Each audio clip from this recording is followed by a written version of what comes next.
Assalamualaikum warahmatullahi wabarakatuh. Bismillahirrahmanirrahim. Alhamdulillahi rabbil alamin. Wabihi nasta'inu ala umurid dunya waddin. Wassalatu wassalamu ala ashrafil anbiya'i wal mursalin, Sayyidina wa maulana Muhammadin wa ala alihi wa sahbihi ajma'in. Subhanaka la ilma lana illa ma 'allamtana innaka antal alimul hakim. Wa la haula wa la quwwata illa billahil aliyil azim. Amma ba'du. Saudara kaum muslimin, pemirsa rahimakumullah, memang sudah diatur dalam hidup ini semua berbeda.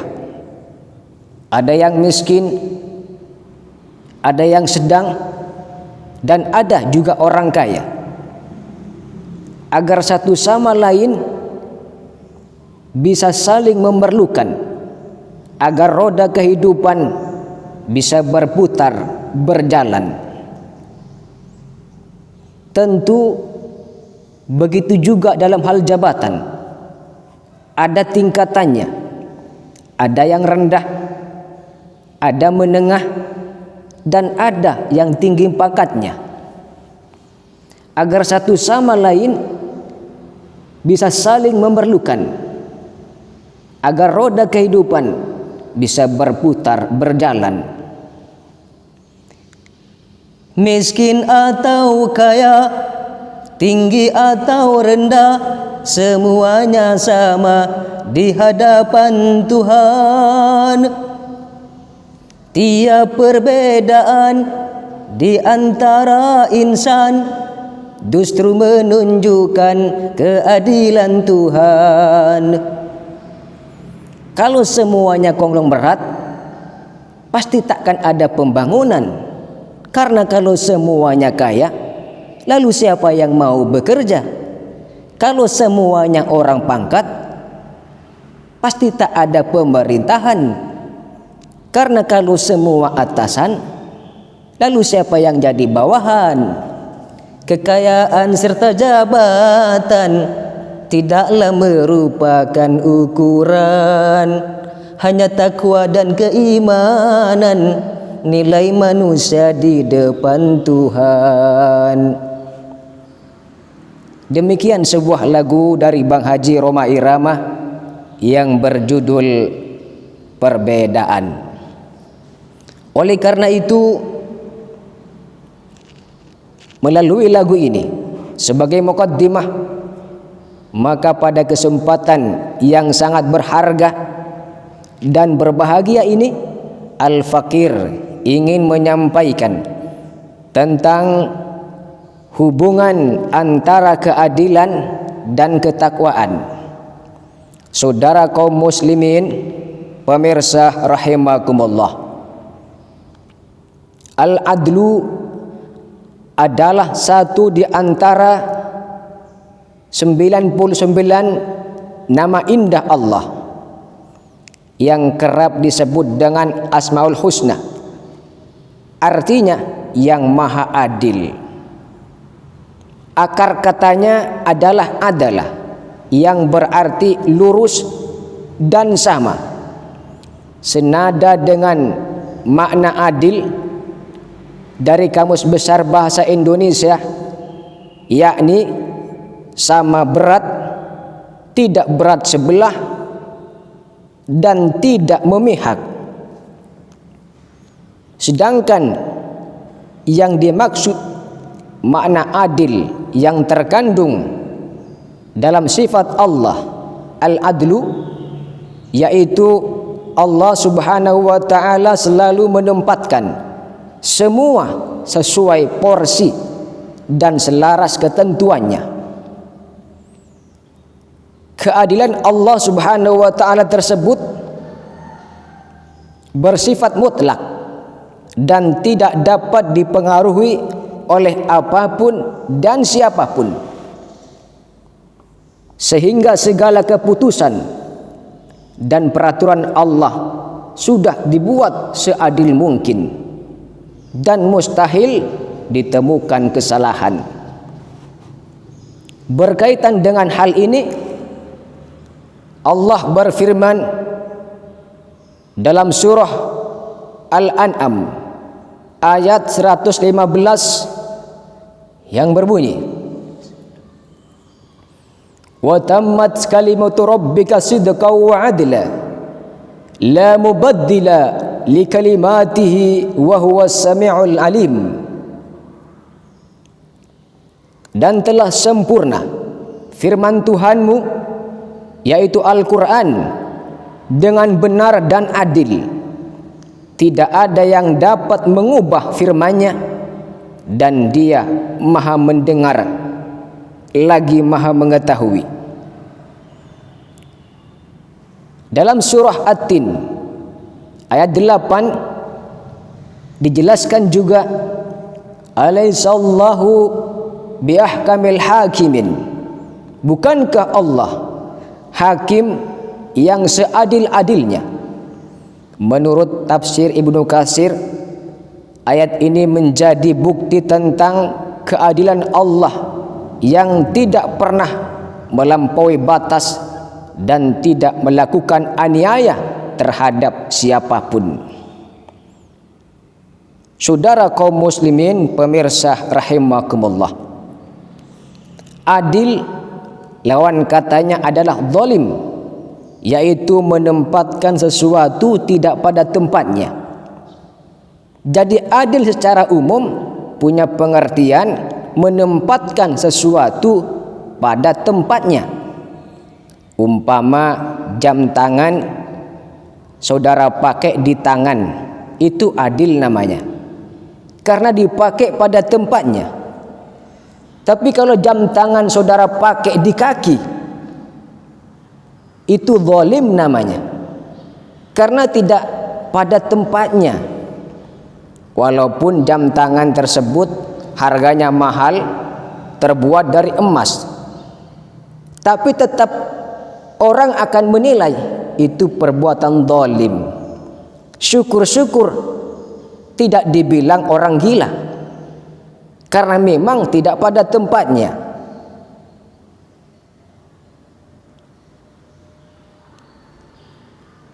Adil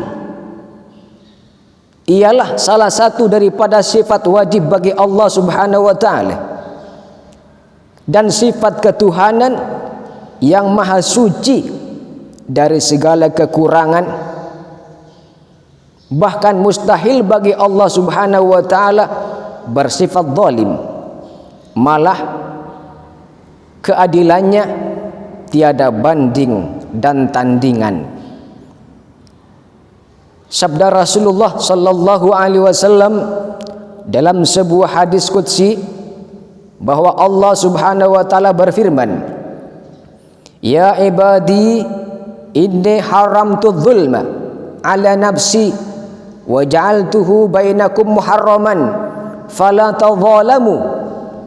Wahai hamba-hambaku, sesungguhnya aku telah mengharamkan sifat zalim ke atas diriku, dan aku jadikan kezaliman haram antara kalian, maka janganlah kalian berlaku zalim sesama kalian. Saudara kaum muslimin, pemirsa rahimakumullah, keadilan Allah Subhanahu wa ta'ala terhadap makhluknya mencakup semua hal, baik yang menyangkut urusan dunia maupun akhirat. Allah pasti akan memberikan rezeki kepada setiap makhluk asalkan mau berusaha. Ketika Allah menciptakan makhluknya, lalu meletakkan makhluknya seperti manusia di bumi, apakah Allah akan membiarkannya tanpa memiliki sesuatu yang bisa menyambung hidupnya? Jawabannya tentu tidak mungkin, karena Allah mempunyai sifat Ar-Razzaq, pemberi rezeki, yang mana sifat Razzaq ini juga muncul dari sifat keadilan Allah Subhanahu wa taala. Begitu juga dalam hal ibadah, Allah Subhanahu wa taala memandang semua makhluknya memiliki kewajiban yang sama, yakni beribadah dan menyembah kepadanya, baik itu orang kaya atau miskin, pejabat atau bukan, tua ataupun muda. Allah akan menghitung semua amal ibadahnya dan memberikan balasan yang adil sesuai dengan yang dikerjakannya.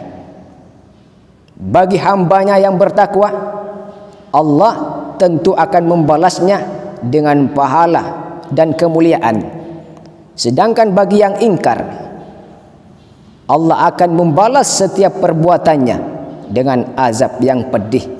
Meskipun hanya sedikit, tetap akan dipertanggungjawabkan di yaumul hisab nanti. Hal ini ditegaskan dalam Quran surah Al-Fussilat ayat 46 yang berbunyi, "Man 'amila shalihan falinafsih wa man asaa fa'alaiha wa ma rabbuka bidhallamin lil 'abid." Yang artinya, barang siapa yang mengerjakan amal yang soleh, maka pahalanya untuk dirinya, dan barang siapa mengerjakan perbuatan jahat, maka dosanya untuk dirinya sendiri. Dan sekali-kali tidaklah Rabb-Mu menganiaya hamba-hambanya. Bahkan dari saking adilnya Allah Subhanahu wa taala, Dia hanya menghukum dan memberi sanksi kepada mereka yang terlibat langsung dalam perbuatan maksiat atau dosa. Keadilan Allah Subhanahu wa taala juga selalu disertai dengan sifat kasih sayang. Dia memberi pahala sejak seseorang berniat berbuat baik dan melipat gandakan pahalanya jika kemudian direalisasikan dalam amal perbuatan. Umpama saudara niat, nanti malam saya mau bangun untuk sholat tahajud. Niat saudara sudah tercatat sebagai pahala, walaupun nanti tidak bangun bablas sampai subuh. Tapi jangan terus-terusan niat dan sengaja tidak bangun. Itu ngerjain malaikat namanya. Tentu tidak dibenarkan. Sebaliknya, Allah tidak langsung memberi catatan dosa selagi masih berupa niat berbuat jahat. Sebuah dosa baru dicatat apabila seseorang telah benar-benar berlaku jahat. Umpama saudara mau nyolong sandal, baru niat, nanti saya mau nyolong sandal selepas sholat Jumat. Niat jahat saudara belum dicatat sampai nanti betul-betul membawa kabur sandal orang, baru dicatat sebagai perbuatan dosa. Saudara kaum muslimin, pemirsa rahimakumullah, bahwa bentuk keadilan Allah atas manusia adalah perlakuannya yang setara, tidak memandang bentuk fisik, harta, keturunan atau jabatannya. Indikator kemuliaan di hadapan Allah Subhanahu wa taala adalah ketakwaan hamba tersebut. Disinilah letak hubungan antara keadilan Allah dan ketakwaan seorang hamba. Sebagaimana bunyi syair tadi di muqaddimah, miskin atau kaya, tinggi atau rendah, semuanya sama di hadapan Tuhan. Dia perbedaan di antara insan justru menunjukkan keadilan Tuhan. Saudara kaum muslimin pemirsa rahimakumullah, dengan memahami dan meyakini sifat adil Allah ini, kita diharapkan senantiasa bersikap husnudzon, baik sangka atau positive thinking kepada Allah Subhanahu wa taala terhadap semua ketentuannya. Dengan begitu, setiap muslim akan selalu bersyukur kepada Allah atas segala yang terjadi, sehingga tidak mudah mengeluh dan tidak mudah protes menyalahkan Allah Subhanahu wa taala. Bukankah tidak jarang kita temui saudara-saudara kita yang menganggap Allah tidak adil ketika lagi diuji dengan kemiskinan, kesulitan, dan penderitaan, dengan selalu membanding-bandingkan kondisi dirinya dengan orang lain. Kenapa ya saya rajin ibadah, hidup saya kok miskin terus, padahal si fulan tidak rajin sholat, rezekinya kok lancar banget. Kenapa orang lain hidupnya selalu diliputi kebahagiaan, sementara saya berselimutkan derita? Seolah-olah ini bentuk ketidakadilan Allah. Dalam kondisi semacam ini, kalau seorang muslim tidak memahami dan meyakini sifat adilnya Allah, maka dia akan lancang berkata, Tuhan tidak adil. Padahal di balik semua ujian itu ada hikmahnya yang belum kita ketahui. Mungkin dengan kondisi kita masing-masing saat ini, itu yang terbaik menurut Allah Subhanahu wa taala. Jangan-jangan kalau saudara kaya lupa ibadah, jangan-jangan kalau saudara punya jabatan lupa daratan, menjadi angkuh dan sombong. Allah Subhanahu wa taala berfirman dalam Al-Quran surah Al-Baqarah ayat 216 yang berbunyi, wa asa an takrahu syai'an wa huwa khairul lakum wa asa an tuhibbu syai'a wa huwa syarrul lakum wallahu ya'lamu wa antum la ta'lamun.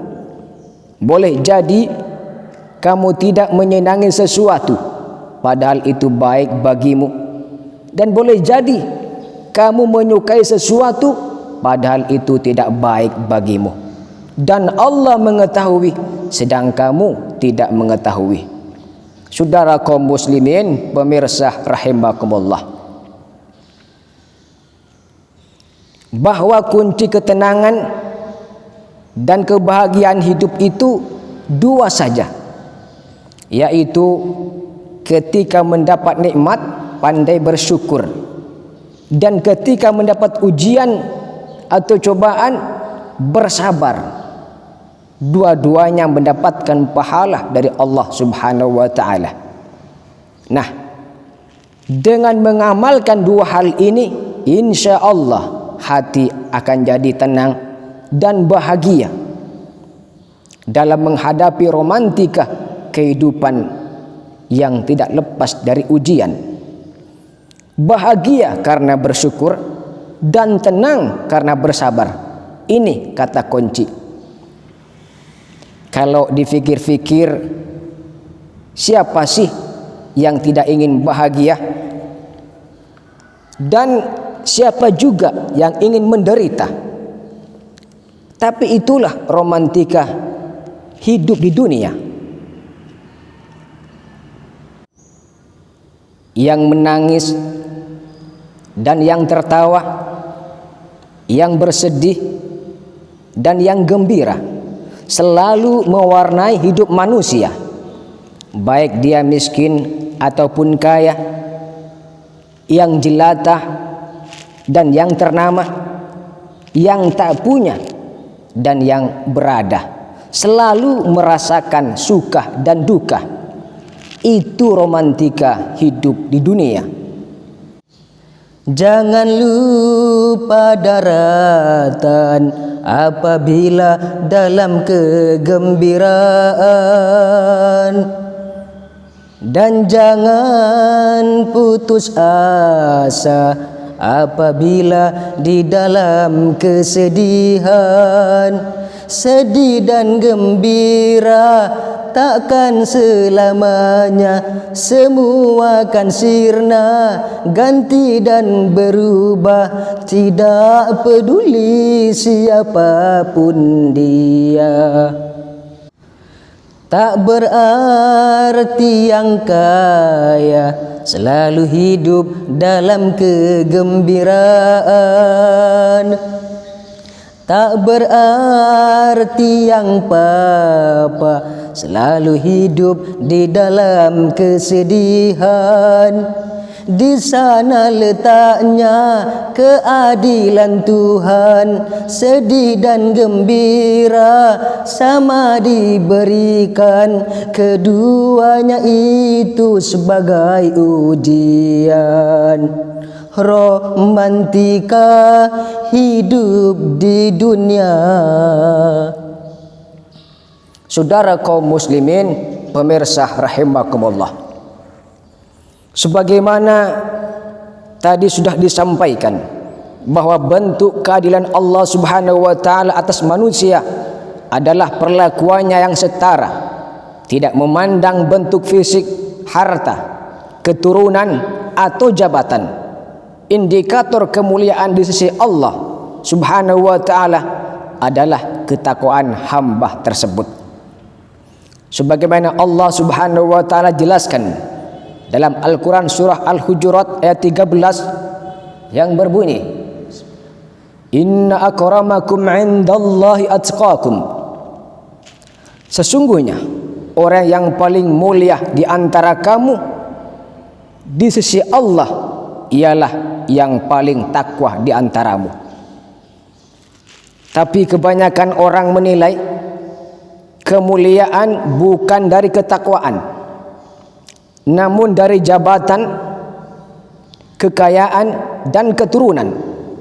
Sehingga orang setakwa apapun, kalau dia miskin, maka kurang dihormati. Orang setakwa apapun, seandainya dia keturunan orang yang biasa-biasa saja, maka kurang dihormati. Begitu pula orang setakwa apapun, kalau dia tidak memiliki jabatan, maka kurang dihormati. Padahal derajat yang paling tinggi di hadapan Allah ketakwaan seorang hamba. Sehingga untuk mendapatkan derajat takwa itu tidak gampang. Bukan kita dapatkan dengan pengakuan.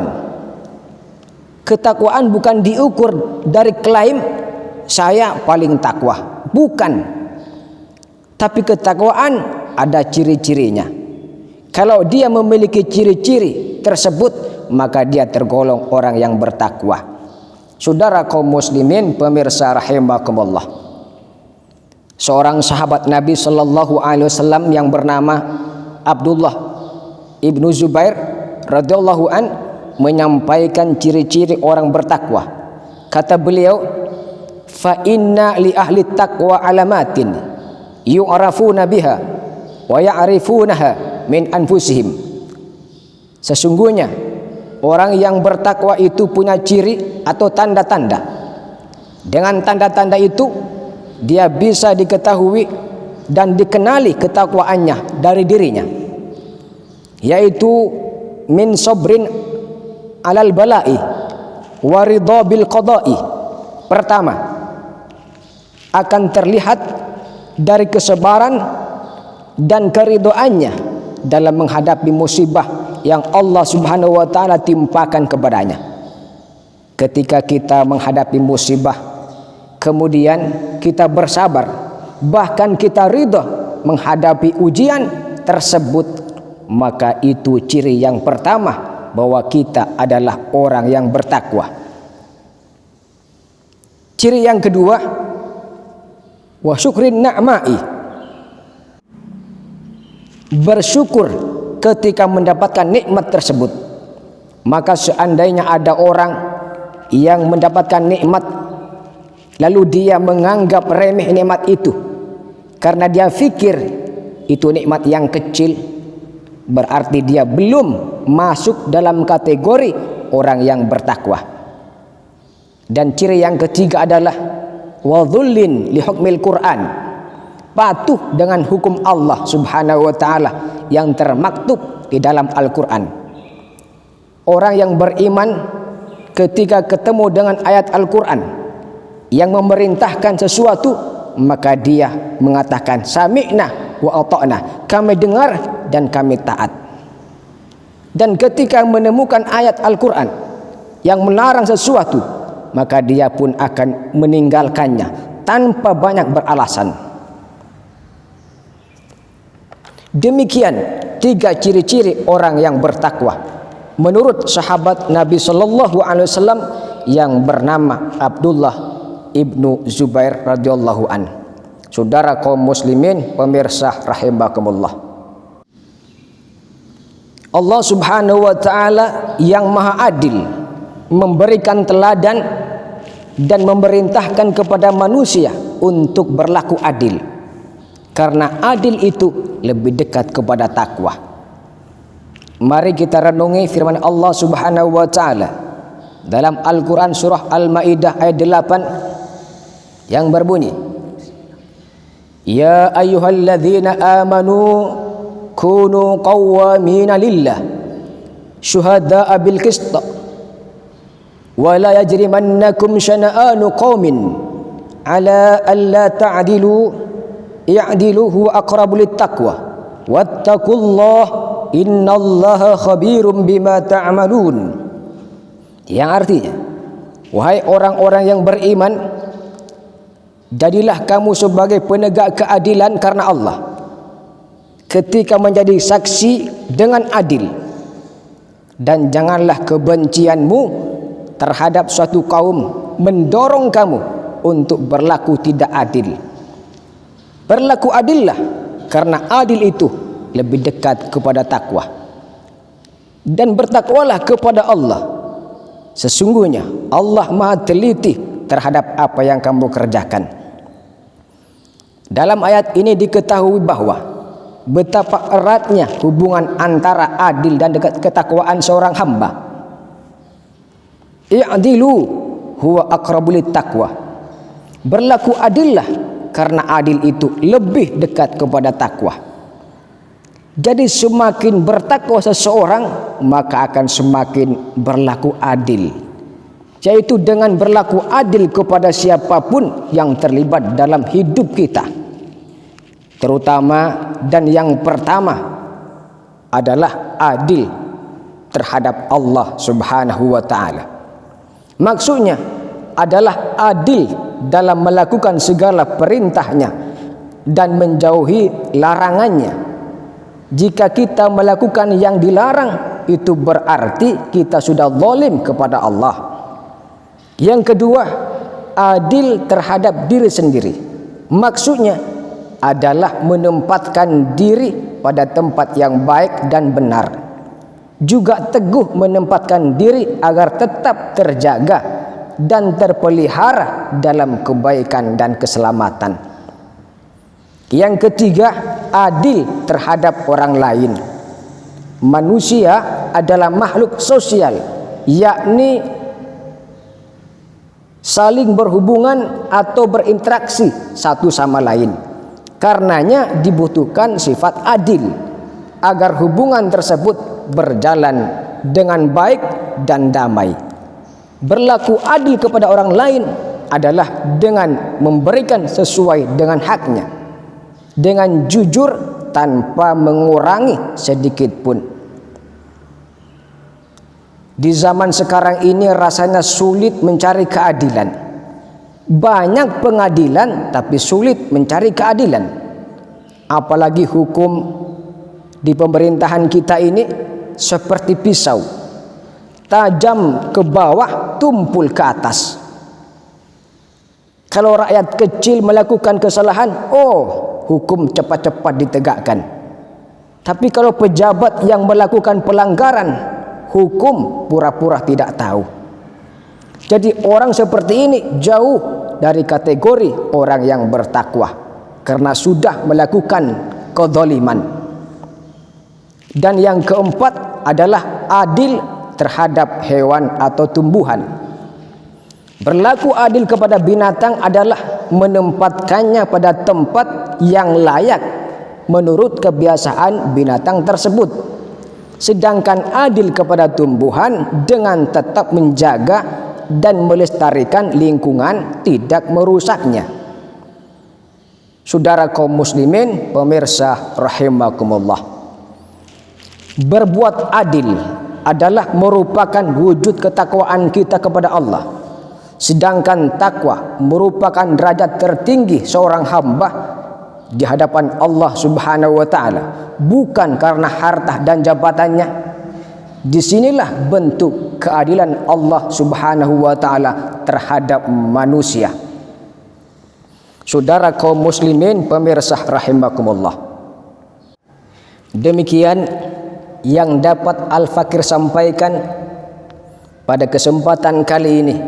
Mudah-mudahan ada manfaatnya buat kita semua.